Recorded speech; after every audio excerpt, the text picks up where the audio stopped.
Finally আপনাদের সাথে কিছু কথা বলতে চাই। আমি আসলে কখনোই চাই নাই যে মানুষটা পৃথিবী থেকে চলে গেছে সেই মানুষটাকে নিয়ে খুব বেশি বড় কোনো কনভারসেশন আপনাদের সাথে করতে। আমার ওয়াইফ ইকরা,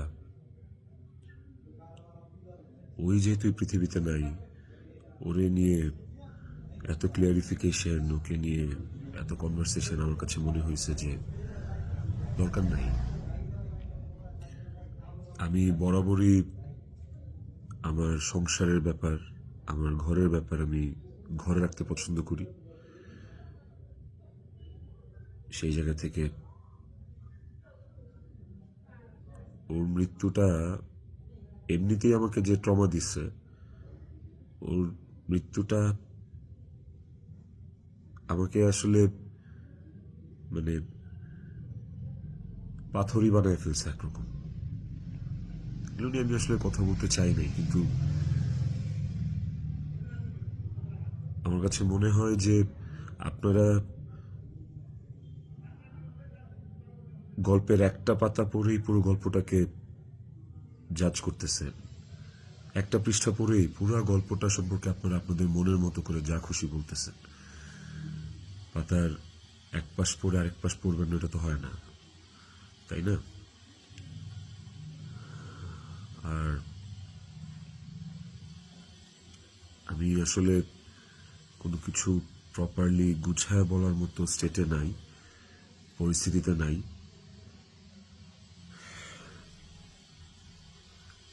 আপনাদেরকে আমি কয়েকটা কোয়েশ্চেনের অ্যান্সার দেওয়ার জন্য আসলে ভিডিওটা করতেছি, যে প্রশ্নের উত্তরগুলি আপনাদের কিছুটা হলেও কনফিউশন দূর করবে।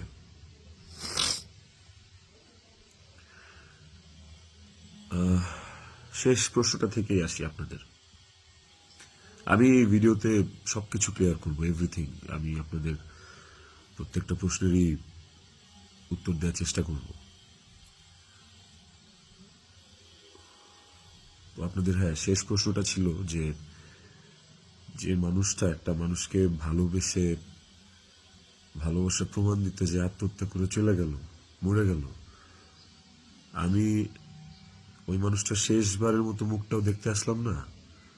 এই যে আপনাদের প্রশ্নটা, আচ্ছা আপনারা কি আমার দেশে আসার মতো পরিস্থিতি রাখছেন?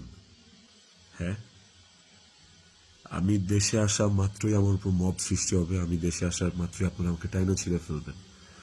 আমার ফোনে এত এত এত থ্রেটস আমি আপনাদেরকে বলে বুঝাইতে পারবো না। আমার কাছে এমন ইনফরমেশন আসছে যে এয়ারপোর্টের বাইরে লোক রেডি করা আছে। আমি যাওয়া মাত্রই they will gonna hit me, they will gonna kill me. Police ধরে নিয়ে গেলে ওকে, আমি সেটা আইনিভাবে ফেস করব, কিন্তু এখন যদি আমিও মারা যাই, আমিও রিজিকের মার কাছে চলে যাই, রিজিকের কি হবে? আপনারা কি চান যে রিজিক তার বাবাকেও হারাক? এই ছেলেটার কি দোষ? এই ছেলেটা বড় হবে না? ও কিভাবে বাঁচবে? মায়ের অভাব কেউ পূরণ করতে পারে না। যে মানুষটা বাইচা আছে, ওই বাপের অভাব কিভাবে পূরণ হবে তাইলে? মাও থাকবে না, বাপও থাকবে না? আপনারা এটা চান? আমার ইকরার শেষ মুখটা আপনারা আমাকে দেখতে দেন নাই। আমার ইকরার শেষ মুখটা ইকরার পরিবার আমাকে দেখতে দেয় নাই।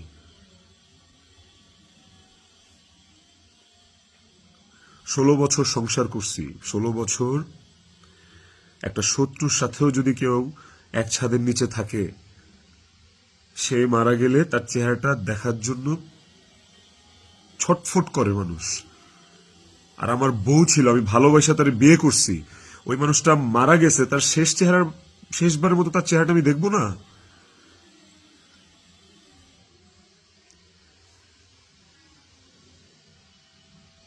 দেখেন, আমি না আসলে আপনাদের সাথে এখানে কোনো ফেক কথাবার্তা, মানে ফেক কান্নাকাটি, ফেক আপনাদের থেকে ইমোশন নেয়া, এগুলো নিয়ে কথা বলার জন্য আমি আসি না। আমি আপনাদেরকে আমার আমার জায়গাটা আমি ক্লিয়ার করতেছি। আমি নাম হয়ে গেছি।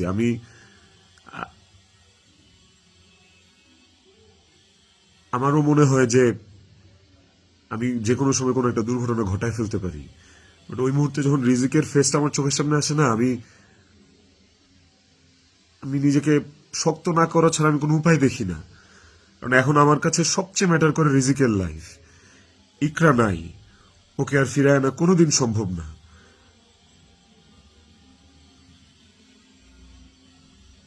আমার কাছে এখন সবচেয়ে বেশি প্রায়োরিটি হচ্ছে রিজিকের জীবনটা।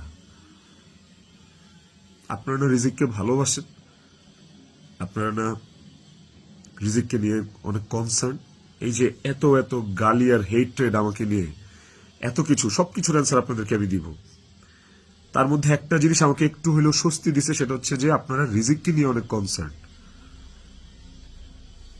তাহলে রিজিক তার বাবা হারাইলে আপনারা খুশি হবেন? আপনাদেরকে আরেকটা কথা বলবো, সেটা হচ্ছে যে আপনারা অনেকেই বলতেছেন যে এদিকে বউ মারা গেছে অথচ আমি আসতেছি না, নেপাল থেকে আসতে কয় ঘন্টা লাগে, নেপাল কি মঙ্গল গ্রহে নাকি, অনেক অনেক কথা বলতেছে। কন্টেন্ট ক্রিয়েটাররা ভিডিও বানাইতেছে যে নেপাল থেকে আসলে 1 ঘন্টা লাগে, এই লাগে সেই লাগে। ভাই, আমি নেপালে 18 বার আসছি, আমি জানি নেপাল থেকে যেতে কতক্ষণ লাগে। কিন্তু নেপাল থেকে বাই রোডে বাংলাদেশে যাওয়ার কোনো সুযোগ নাই। ইন্ডিয়া হয়ে বাই রোড যাওয়া যায়, সেটাও লুকায় টুকায় যাওয়া যায়, অথবা ইন্ডিয়ার ভিসা থাকা লাগে। কিন্তু যেদিনের ঘটনা, সেদিন আমি এমন কোনো চেষ্টা বা প্রয়াস বাদ রাখি নাই যে নেপাল থেকে বাংলাদেশে যেন আসা যায়। সেটা বাংলাদেশ নেপাল ডিরেক্ট ফ্লাইট হোক, ছিল না। ট্রানজিট ফ্লাইট ছিল না, একটা ট্রানজিট ফ্লাইট ছিল, ওইটার টাইম আর ওইটাতে আসলাম, ওকে পরের দিনে আসতে হইতো। তারপর আমি বিজনেস ক্লাস ট্রাই করছি, যে কোনো ট্রানজিট ফ্লাইটে বা নেপালের ফ্লাইটে কোনো বিজনেস ক্লাস আছে কিনা। আমি অনেকভাবে চেষ্টা করছি যে সামহাও বাংলাদেশে আমি ঢুকতে পারি কিনা, বাট ওই দিন, যেদিনের ঘটনা, ওই দিন আমি কোনোভাবেই টিকিট ম্যানেজ করতে পারি নাই। এটা হচ্ছে যেদিনের ঘটনা, সেদিনের কথা বললাম। আর এরপরের দিন আপনারা যে বলতেছেন যে শেষ দেখাটাও দেখলাম না, আসলাম না, এই না সেই না, আমি টিকিট কাটছিলাম। কারণ ওই টিকিটটা ছাড়া অন্য কোনো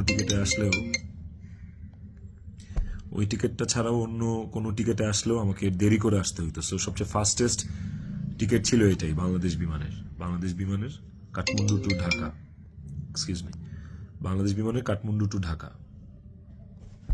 দেখেন, এখানে লেখা আছে 1 মার্চ। এই যে 1 মার্চ, আমি টিকিট কেটে ইমিগ্রেশন পার করেও চলে আসছি।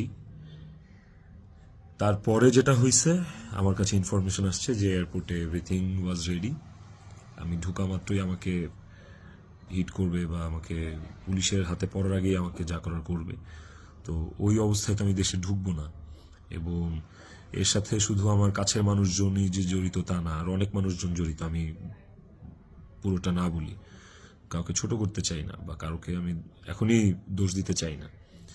তো আমি যখন বুঝতে পারলাম যে আমি দেশে আসা মাত্রই আমার উপর অ্যাটাক হবে এবং এটা হিতের বিপরীত হবে, এবং এখন মব হলে যেটা হয় যে পুলিশও আসলে অনেক সময় নিরুপায় হয়ে যায় সিচুয়েশনে, ওই জিনিসটা অ্যাভয়েড করার জন্য যে আমার কিছু হইলে এখন আমার ছেলের কি হবে, আমার ছেলে তো আমার পথ চেয়ে বসে আছে, ওই ব্যাপারটা যখন আমি জানতে পারি, ক্লিয়ারিফাই হই, তখন আমি ইমিগ্রেশন ক্রস করার পরেও আমি অফলোড হই।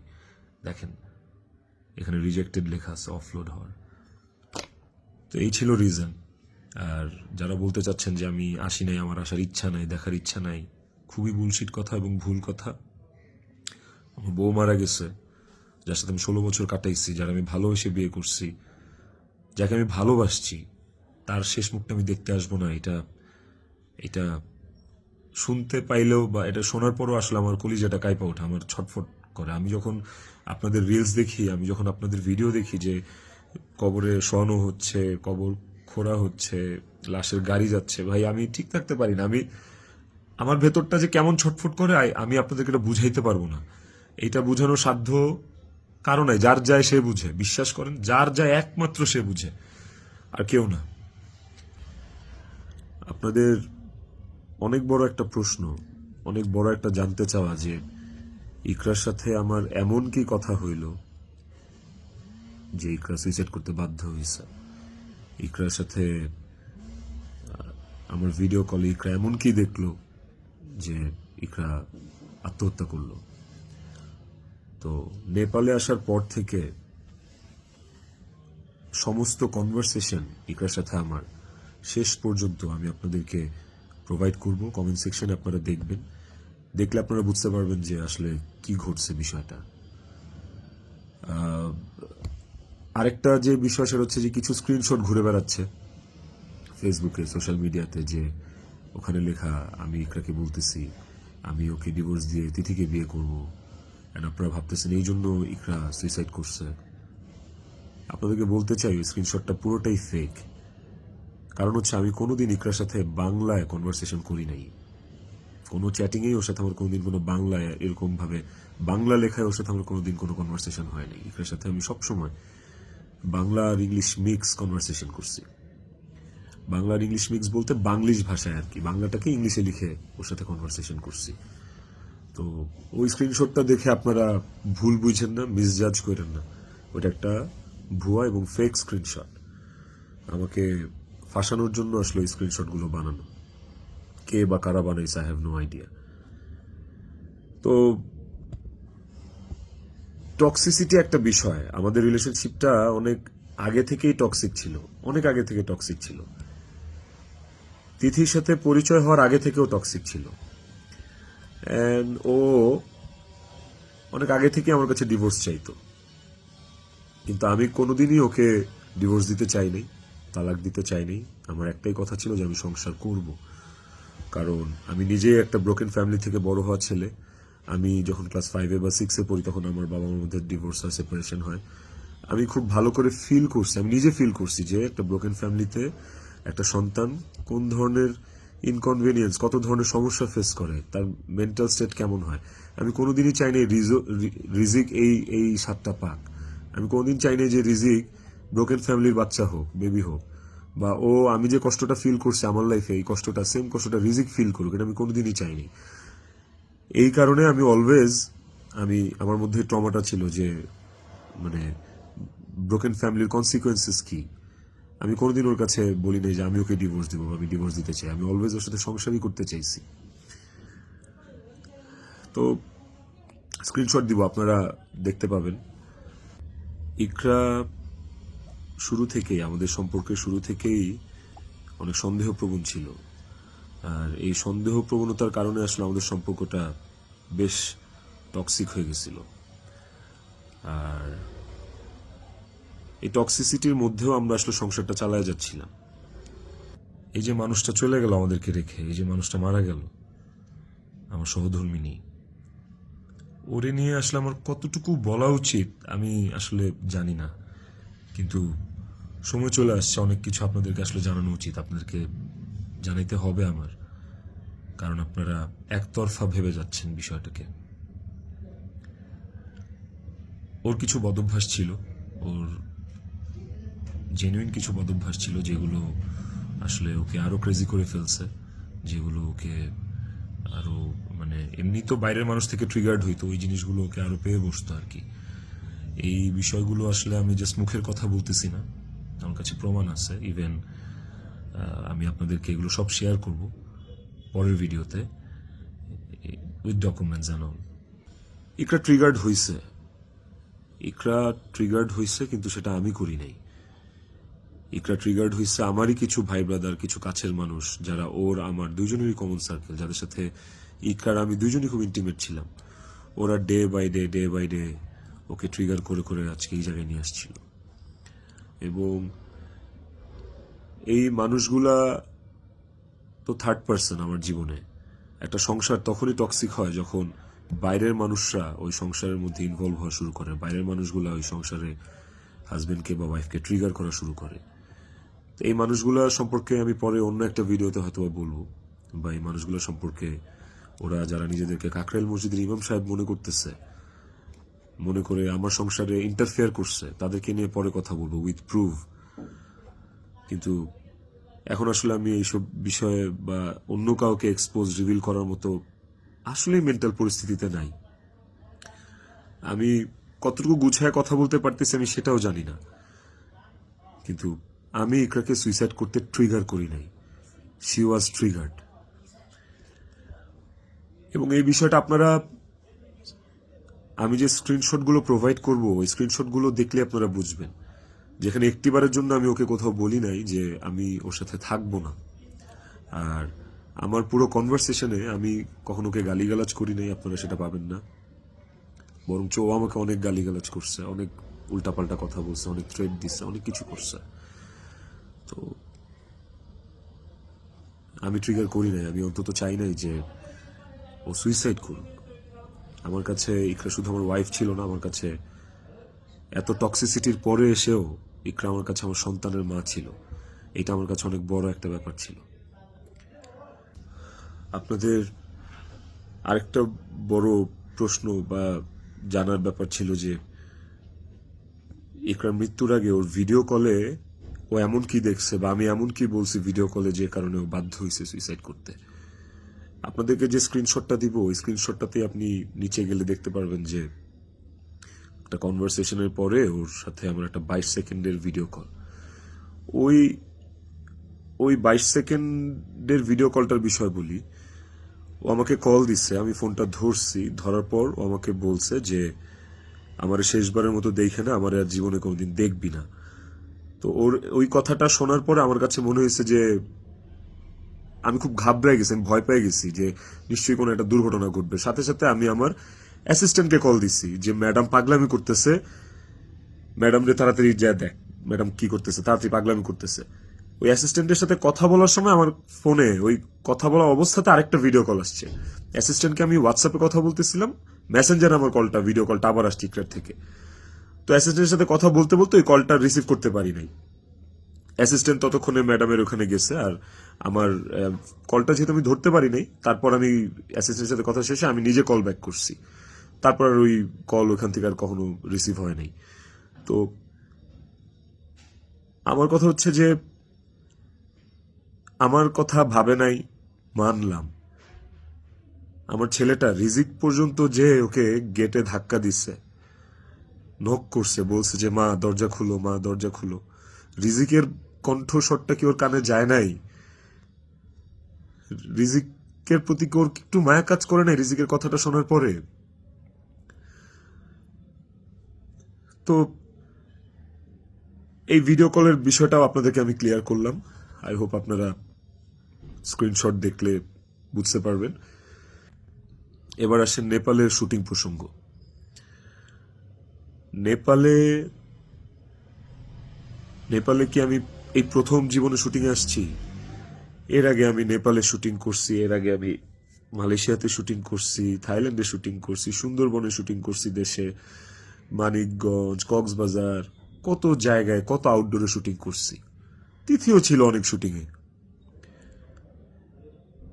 ওইসব শুটিংয়েও কিন্তু আমার আশেপাশের মানুষগুলা যারা প্রিটেন্ড করতো যে তারা আমার শুভাকাঙ্ক্ষী, বাট অ্যাকচুয়ালি তারা আমার শুভাকাঙ্ক্ষী না, ওই মানুষগুলা কিন্তু তখন ইকরাকে অনেক ট্রিগার করতো।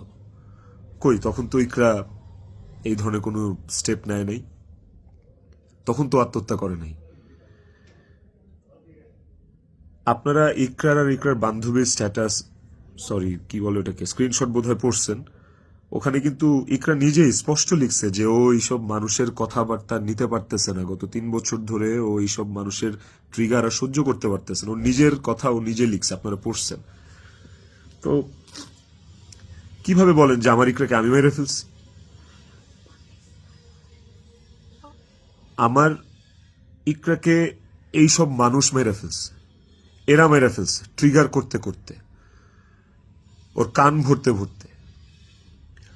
ইকরা ওয়াজ সো সফট হার্টেড, ও বাইরে থেকে অনেক শক্ত কিন্তু ভেতরে খুব নরম একটা মানুষ ছিল। ওকে খুব সহজেই ম্যানিপুলেট করা যেত, ও মানুষের কথা বিশ্বাস করত কারণ ও খুব সহজ সরল ছিল। তো এই আশেপাশের মানুষগুলো এই সুযোগটাই আসলে কাজে লাগাইছে, আশেপাশের মানুষগুলো এই চান্সটাকেই আসলে ইউটিলাইজ করছে। আপনারা অনেকেই বলতেছেন যে বউ ডিপ্রেশনে আছে আর জামাই নেপালে গার্লফ্রেন্ডের নিয়ে ফুর্তি করতেছে, বার্থডে উদযাপন করতে গেছে, এই ধরনের কথাবার্তা আপনারা অনেক বলতেছেন। দেখেন, এই নেপালের শুটিং এর আসার কিছুদিন আগে আমার নিজেরও বার্থডে ছিল।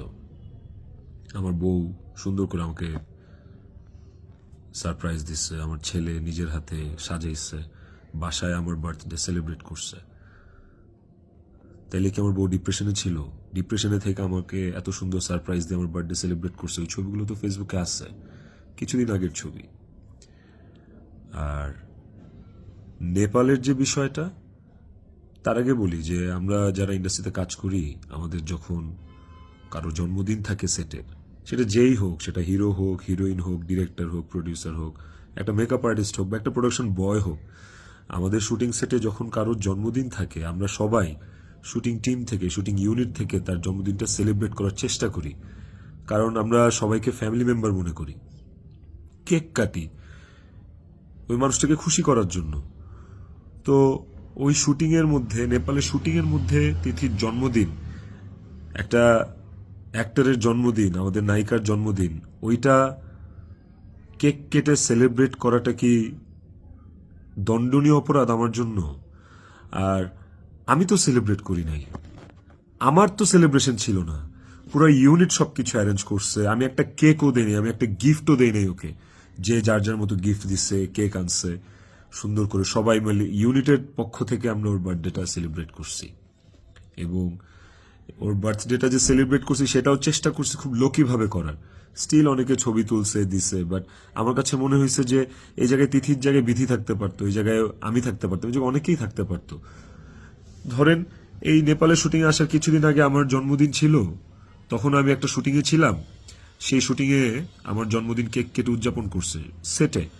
তো আপনারা কি বলবেন যে আমার জন্মদিন উদযাপনের জন্য ওই দিন শুটিং রাখা হয়েছে, শুটিং করা হয়েছে? আর নেপালের মতো একটা আউটডোর শুটে এমনি যাওয়া যায় না। একটা আউটডোর শুটের অনেক প্ল্যান লাগে, যেটা 1-1.5 মাস আগে থেকে করা লাগে। যে আউটডোর শুটের স্ক্রিপ্ট থাকা লাগে, অনেক কিছু আছে। আর্টিস্টদের স্কেডিউল, অ্যাকোমোডেশন, ট্রান্সপোর্টেশন, টিকেট, অনেক কিছু থাকে। সো বার্থডে উদযাপন করার জন্য নেপাল গেছি, এই এই কথাটাও আসলে যারা ইন্ডাস্ট্রি তারা আসলে এই কথাটা বলতে পারে না। বাইরের মানুষদেরকে আমি আর কি বলবো? তো এই বিষয়টাও আপনাদেরকে ছোট করে একটু ক্লিয়ার করলাম। আই হোপ এই জিনিসটাকেও আপনারা সহজ এবং সরলভাবে দেখবেন, এটাকে খুব জটিলভাবে দেখার কিছু নাই।